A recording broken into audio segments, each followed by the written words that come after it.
तो क्योंकि इसी चीज़ को हमने देखना था, अगर वो उसकी पढ़ाई मेरी सिस्टर के बराबर है या नहीं। तो फर्स्ट ऑफ ऑल ये हमने सवाल किया। वो क्या था, मैंने मैट्रिक किया, मेरी सिस्टर ने भी मैट्रिक किया। हाँ, फिज़िकली कैसे थे, तो लड़का इतना कंपैरेटिव इतना खूबसूरत नहीं था जितनी सिस्टर है। यानी कि आपने फिज़िकली भी उन्हें मैच करना होता है, तो वो चल जाता है लड़के का, लेकिन वो जिस्मानी तौर पर मजबूत। अस्सलाम वालेकुम नाज़रीन, मैं हूं शबीर हुसैन और आज नए व्लॉग का आगाज़ हो चुका है सुबह सवेरे नमाज के साथ। और नमाज के साथ मैंने कुरान मजीद की तिलावत नहीं की, लेकिन सिर्फ मैंने सूरत इखलास और सूरह फातिहा पढ़ी है 15 मरतबा, और उसका सवाब मैंने जो गुजर चुके हैं उनको बख्शा है और अपने वालिदैन को बख्शा है। और ये अमल मैं मुसलसल करता आ रहा हूँ, लेकिन इस अमल की ख़ास वजह ये है कि चूँकि मैं ज़्यादातर जब मेरे वालिदैन फ़ौत हुए दोनों ही, माँ और बाप, मैं अब्रॉड में था, दुबई में, और इवन मैं उनके जनाजे पर भी नहीं पहुँच पाया। आखिरी लम्हात में मैं अपने वालिदैन के साथ नहीं था, लेकिन ये नहीं था कि मुझे उनसे मोहब्बत नहीं थी, कुछ वजह थी जिनकी वजह से मैं नहीं आ पाया। लेकिन अब ऐसा है कि मैं सब कुछ छोड़ छाड़ के यहाँ पर वापस आ गया हूँ, जब कि मेरे वालिदैन नहीं है, और आखिरी लम्हात में उनकी खिदमत भी नहीं कर पाया। अब क्या कर सकता हूँ, अब यही कर सकता हूँ कि उनके लिए ज़्यादा से ज़्यादा दुआ कर सकूँ, क्योंकि एक ऐसा अमल है ये, अल्लाह ताला फरमाया कि आप सल्लल्लाहु अलैहि वसल्लम ने फरमाया कि जो इंसान का मरने के बाद जो चीज़ पहुँचती है ना मुर्दों के ऊपर, वो सिर्फ औलाद के नेक अमाल पहुँचते हैं या उनकी दुआ। तो जो बहन भाइयों के वालिदैन गए हुए हैं ना, वो कम से कम अपने माँ बाप के लिए दुआ खुद करें। हम नॉर्मली क्या करते हैं, मदारिस में जाते हैं, भाई कुरान पढ़े हैं आपने, वो बख्शवा लेते हैं, उस तरह होता होगा। लेकिन मेरा जो मान है ना, वो यही है कि आपने जो पढ़ा है, जो आपने दुआ मांगी है अपने माँ बाप के लिए, वो कोई और नहीं मांग सकता, वो आप ही मांगेंगे। और सिर्फ ये दुआ मांगने से आपको उसका भी दुनिया आपकी फिर भी सबरेगी, ये मैं आपको बता दूं। फिर बाद में तो कहते हैं ना यार, माँ बाप की खिदमत की है तो माँ बाप की दुआएं इसको लग गई हैं, बहुत आगे गया। लेकिन अगर फौत हो जाते हैं और उनके लिए आप मुसादा दुआ करते हैं, उससे भी आप की ज़िंदगी में बहुत अच्छा फ़र्क पड़ेगा। अल्लाह आपको रिवार्ड देगा यहीं दुनिया में, मैंने देखे हुए हैं। अच्छा, कल कल की बात करूं, कल मेरा मूड बिल्कुल ख़राब था, बात करने का बिल्कुल दिल नहीं किया, व्लॉग बनाने का दिल नहीं किया। कल मेरी ऐसी फीलिंग थी कि ना मैं किसी से मिलना चाहता था और ना बोलना चाहता था। लेकिन दूसरी तरफ जो मुझ पर जिम्मेदारी आई कल वाले दिन, वो एक अपनी बहन के लिए, सबसे छोटी बहन के लिए रिश्ता ढूंढने की, देखने जाना था। किसी ने बताया था तो वो रिश्ता देखने जाना था, और एक तरफ मेरा क्लाइंट आ रहा था सेम टाइमिंग पे। देखिए, कुदरत आपके ऊपर ऐसी ऑप्शन रखती है कि जहाँ पर आपने सिलेक्शन करके बताना होता है कि आप किस नेचर के आदमी हैं, ठीक है। अब सेम टाइमिंग पे मेरा एक तरफ बिजनेस था, दूसरी तरफ सिस्टर के लिए रिश्ता, ठीक है। और हम दो भाई गए थे देखने के लिए। हो सकता था मैं ऐसे क्या कि बहाना लगा सकता था, चल मेरा भाई देखा है कि मैं अपना काम को देखता हूँ, लेकिन मुझे वहाँ पर सिलेक्शन करनी पड़ी और मैंने क्लाइंट को रिजेक्ट किया और अपने सिस्टर के लिए रिश्ता देखने के लिए निकल गया। अच्छा, अब कल मूड मेरा बिल्कुल ख़राब था, लेकिन कल ऐसा करेक्टर मिला कि जिसमें मुझे मिलना भी है और बोलना भी है। और फिर भी बॉडी लैंग्वेज इतनी ख़ास नहीं थी मेरी, क्योंकि सुबह सवेरे से ही तबीयत नासाजगार सी थी मेरी। लेकिन खैर, आपको बताता हूँ, क्योंकि ये करेक्टर भी आपको निभाना पड़ सकता है। क्योंकि मैंने आपको बताया कि मैं अपनी लाइफ को ऐसे ही देखता हूँ कि मुझे कोई भी करेक्टर अगर मिलता है तो मैं उसको अच्छे तरीके से किस तरह निभा पाता हूँ, ठीक है। और ये करेक्टर मुझे अल्लाह ताला ही देता है, जिम्मेदारी आने की, और उसको मैं नेगेटिव लेता हूँ या पॉजिटिव लेता हूँ, ये मेरे ऊपर डिपेंड करता है। मैं इसी तरह अपने लाइफ को ले रहा हूँ और इसी तरह लेना चाहिए। इससे आप, वैसे मैं कह रहा हूँ, जो मेरी कल कंडीशन थी इस तरह होता नहीं है बिल्कुल, बहुत कम है कि ऐसा हो मेरे साथ, क्योंकि मैं लाइफ को इसी तरह लेता हूँ कि मुझे कोई करैक्टर निभाने को दिया जाता है अल्लाह ताला की तरफ से, वो मैं निभाता हूँ और उसके बाद मुझे पता। तो नाज़रीन, जो ये करैक्टर आपको दिए जाते हैं ना, ये आपने अगर अच्छे तरीके से निभाए तो अल्लाह ताला उस करैक्टर को ख़त्म करके आपको दूसरा करैक्टर देता है। तो इसी तरह मैं लाइफ को अपनी को ले रहा हूँ, ये आपको कभी टेंशन फ्री रखेगा। अगर इस तरह आप लाइफ को लेते हैं तो आपको टेंशन नहीं होगी कभी भी, ठीक है, और आप लाइफ को एंजॉय भी करेंगे और देखेंगे भी अपनी लाइफ को के साथ, अच्छा चलेंगे आप। इसी वाले से एक बात बताता हूँ आपको कि ये करैक्टर के वाले से, हज़रत यूसुफ अलैहिस्सलाम के बारे में मैंने पीछे बात की थी। हज़रत यूसुफ अलैहिस्सलाम एक पैगंबर थे और उन्हें ना जो उनकी चाहने वाली थी जुलेखा, उनके ऊपर उन्होंने एक इल्ज़ाम लगा दिया और उस इल्ज़ाम की वजह से उन्हें एक कैद खाने में डाल दिया गया। और उस कैद खाने में उन्हें जब रखा गया तो एक टाइम ऐसा आया कि हज़रत यूसुफ अलैहिस्सलाम उस कैद खाने में 10 साल रहे। 10 साल क्यों रहे, इसकी वजह बताता हूँ आपको।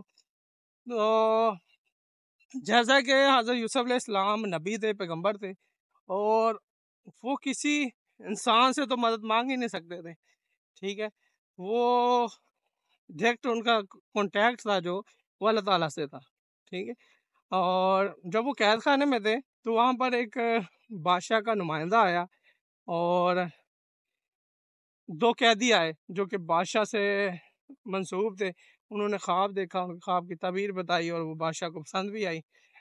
तो उस जो कैदी की रहाई की वजह बनी वो हज़रत यूसुफ अलैहिस्सलाम बने, क्योंकि और उस कैदी से उन्होंने बोला कि बादशाह से कहना कि मेरे रिहाई का इंतज़ाम करें, ऐसा कुछ उन्होंने बोला। यानी कि मदद जो थी उन्होंने लेना चाहिए बादशाह, उस वक्त के जो बादशाह थे उससे। ये चीज़ अल्लाह ताला को पसंद नहीं आई। इसी एक वजह से उन्हें कैद में 10 साल तक रखा गया, जो कि हज़रत यूसुफ अलैहिस्सलाम को एहसास भी हुआ और फिर उन्हें वो कैद बर्दाश्त भी करनी पड़ी। मैं बताने का मकसद ये है कि आपको जो करैक्टर देता है अल्लाह ताला, उस करैक्टर को आप किस तरह निभाते हो। अगर उस करैक्टर को आपने अच्छा निभाया तो आपको उस करैक्टर जहाँ पर भी अगर तकलीफ़ में है तो तकलीफ़ ख़त्म हो जाएगी, और अगर आपने उसको नेगेटिव रखा और तो पॉजिटिव तरीके से उसका डील नहीं किया उस करैक्टर को, तो आप उसी में ही रहेंगे, ज़्यादा टाइम आपका उसी में सर्वाइविंग में गुजर जाएगा। तो अगर आपने किसी भी करैक्टर को अपनाते हैं तो उसको जल्द से जल्द अच्छे तरीके से पॉजिटिव तरीके से डील करें तो वो जल्दी से ख़त्म हो जाएगा आपका। मैं बात कर रहा था रिश्ते के हवाले से, सिस्टर के रिश्ते के हवाले से, क्योंकि जो कि मैं गया कल, आपको बता रहा हूँ कि कल हमने जो सवालात किए लड़के को देखकर और जो उन्होंने हमसे सवालात जवाबात दिए हमने, वो आपको बताता हूँ, क्योंकि ये एक ऐसा अमल है जो आपके पेरेंट्स में या आप पर कभी ना कभी ज़रूर आएगा।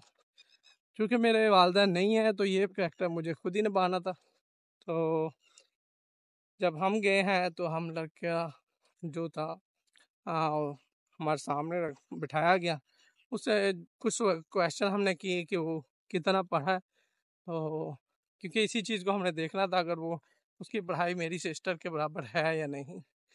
तो फर्स्ट ऑफ ऑल ये हमने सवाल किया। वो कहता मैंने मैट्रिक किया, मेरी सिस्टर ने भी मैट्रिक किया। हाँ, फिज़िकली कैसे थे, तो लड़का इतना कंपैरेटिव इतना खूबसूरत नहीं था जितनी सिस्टर है। यानी कि आपने फिज़िकली भी उन्हें मैच करना होता है तो वो चल जाता है लड़के का, लेकिन वो जिस्मानी तौर पर मजबूत था। ये यहाँ पर हमने बैलेंस कर लिया।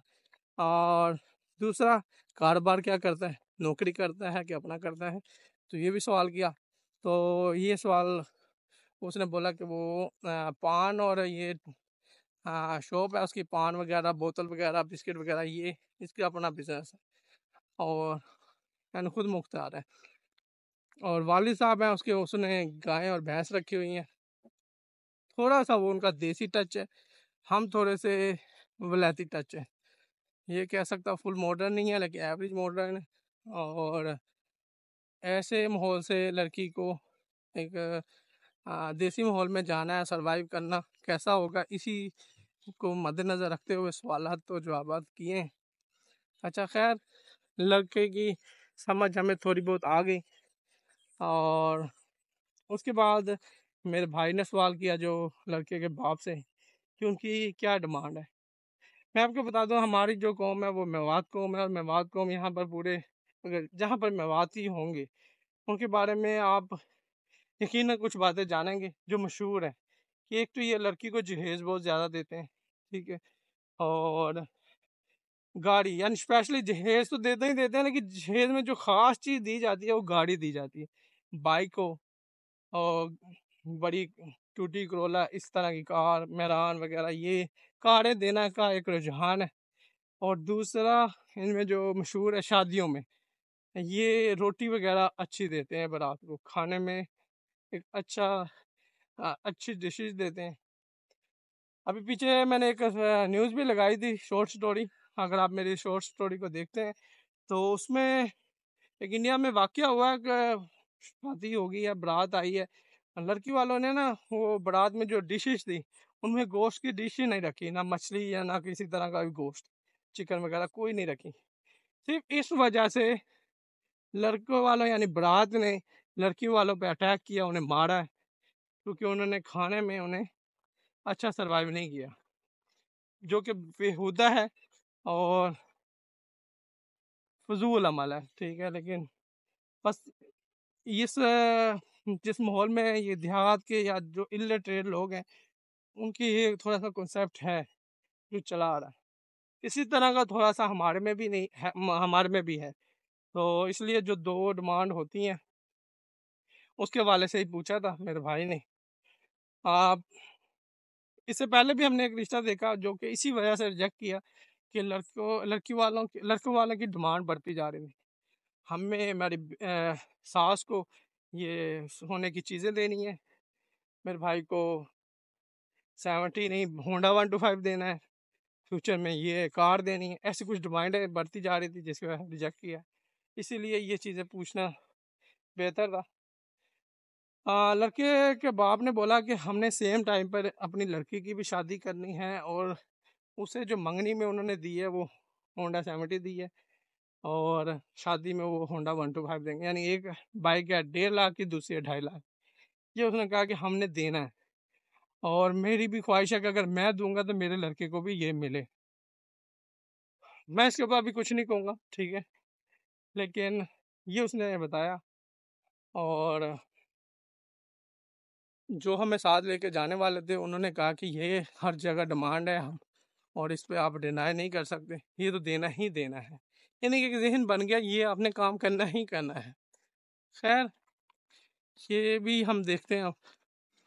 और ये जो फरमाइशें, एक उसने कहा कि बाइक के वाले से बता दिया कि यानी कि 2 बाइक्स हमने लाजम देनी है उसमें।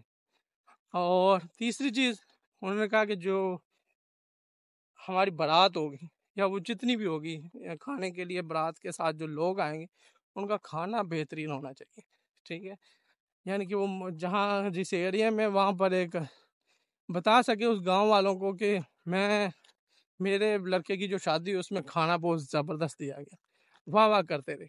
यानी कि दुनिया को दिखाने के लिए एक अमल है जो करना पड़ता है, और ये हमारे जो कौम है ना, मेवात कौम, इसमें बहुत ज़्यादा है। इसलिए इस कौम में ना शादियाँ थोड़ी मुश्किल हो गई हैं, बहुत ज़्यादा मुश्किल हो गई हैं लड़कियों की, जिसको मैं डिसलाइक करता हूँ, ठीक है। और मेरे पास जब इख्तियारात आएंगे ना तो मैं इन्हें ख़त्म करूँगा इंशाल्लाह। और ये कैसे ख़त्म होंगे ये भी मैं जानता हूँ, ख़त्म हो जाएंगे, लेकिन कोई अभी तक किसी ने एक्शन नहीं लिया ऐसा। और लेकिन अल्लाह ताला ने अगर ये करैक्टर निभाने को दिया तो इंशाल्लाह मैं इसको कंप्लीट कर दूंगा और अच्छे तरीके से निभाऊंगा। मेरे जहन में है ये कैसे ख़त्म हो सकता है। खैर, अभी ये ऑप्शन उन्होंने रखी हैं, और इसी को मद्देनज़र एक और रिश्ता कल ही हमने देखा, फिर दूसरा भी, और दूसरे और पहले में बहुत फ़र्क है। दूसरी तरफ जो रिश्ता है वो लड़का जॉब करता है, 35 से 38 हज़ार नौकरी है उसकी, प्राइवेट नौकरी। और फैमिली उसकी भी छोटी है, वो वहाँ पर गैस है, यानी कि मेरी बहन जहाँ पर रहती है वो गैस पर उसने सारी ज़िंदगी रोटी पकाई है, सालन वगैरह। लेकिन वो वहाँ पर लकड़ियों का सिस्टम है, ये थोड़ा सा मुश्किल हो जाएगा उसके लिए। और ये दूसरा जो हमने देखा, उनकी इस तरह की कोई डिमांड नहीं थी। लेकिन वो गरीब थे, निस्बतन उनसे बहुत गरीब थे। और वहाँ पर थोड़ा सा हमें पसंद ना आने की वजह भी कुछ है, लेकिन ये है कि उनकी तरफ से कोई डिमांड नहीं रखी गई, जैसे भी हम जो मर्जी दें अपने लड़की को, वो एक्सेप्टेबल है। और ये दो रिश्ते देखे हैं जिनके ऊपर अभी हमने मशवरा करना है और इनमें से कोई डिसाइड करना है। बाकी आप हमें मशवरा दीजिएगा।